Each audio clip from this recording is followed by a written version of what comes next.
It's been 25 years since Less Than Zero, so why a sequel now?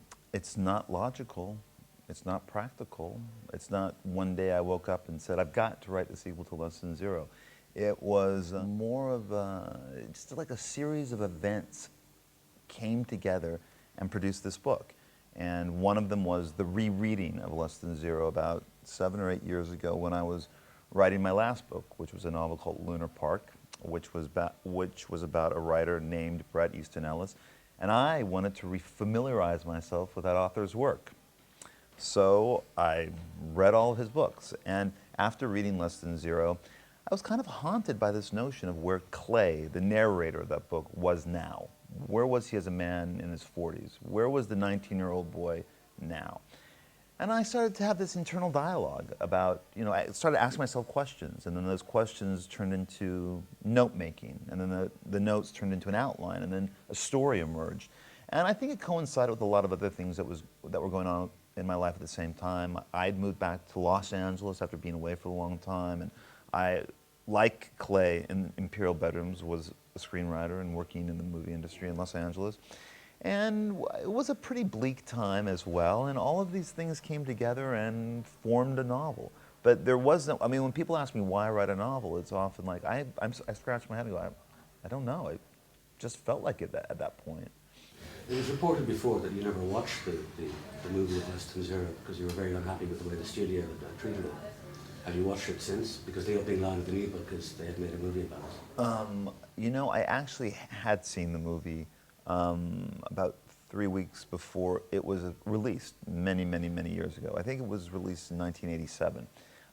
And it was an odd experience seeing a book of yours adapted for the screen. And it was a big movie too. It wasn't a small little independent film. It was a big 20th Century Fox product with huge sets, and for the time, big young actors were in it. And there wasn't a single line of dialogue or a single scene from the book in the movie.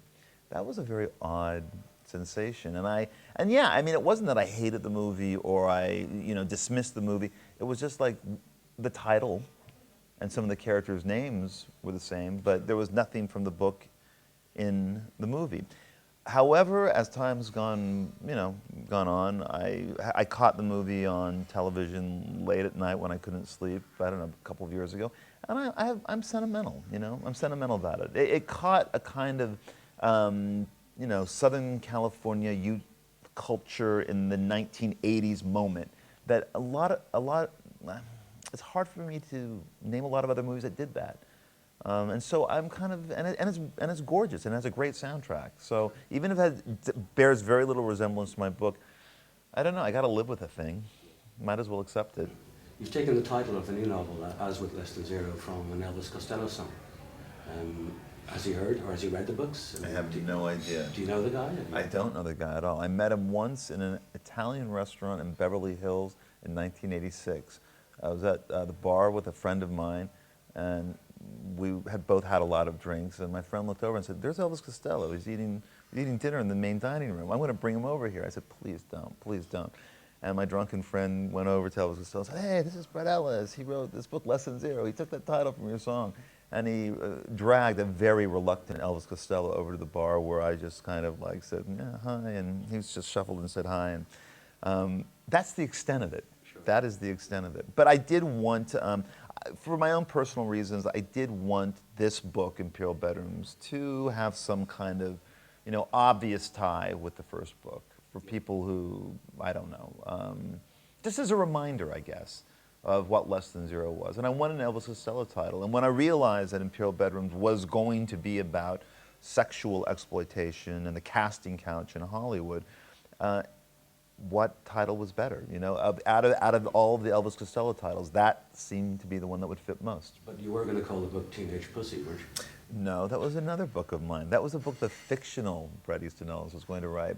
And actually, some people preferred me to write that book than the one that I ultimately did write. They wanted me to write Teenage Pussy.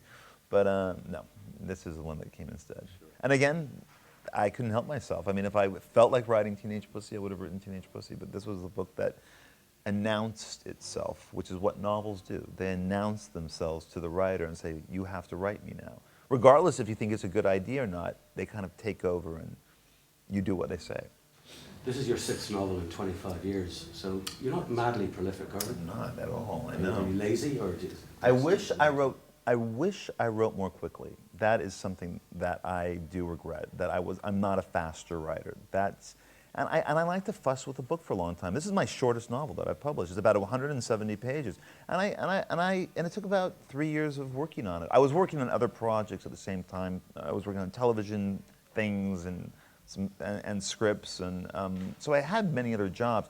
And this wasn't a lot of heavy lifting in a way. I mean, I thought about it for a couple of years, but it sat on my desk for a long time, and I would go back to it probably daily, and fool around with it. It's been stripped down quite a lot, but you probably wrote a lot more than you... Yes, and that was part of the process. A big part of the process was going back to that minimalism that I had not gone back to since Lesson Zero, and how do you... What's really fun as a writer is how much emotion can you push into a novel with so few words? How can you achieve those effects? A lot of writers think you need pages and pages and pages to, get these explosions of emotion. But you can also can you do them in 3 sentences? Can you get that same effect in 3 sentences if you choose the right words and put them in the right kind of run-on sentence?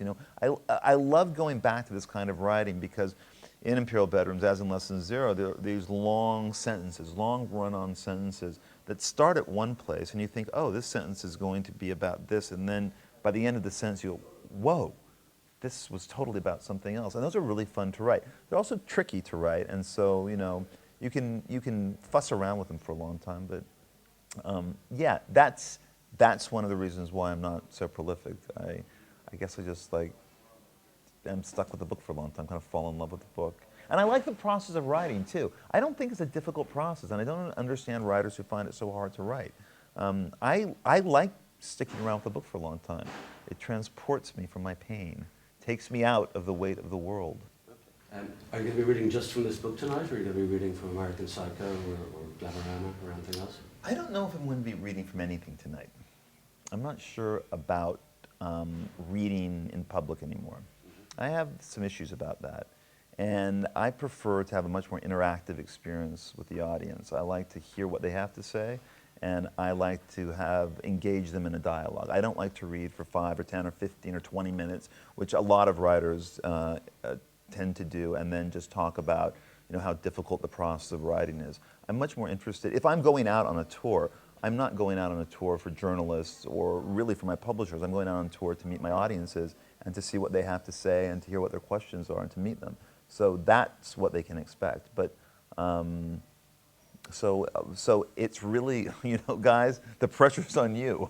I mean, in a way, I do that in a way to relieve the pressure for me. But I do have to kind of corral it a little bit. But that's how I prefer to do these things now.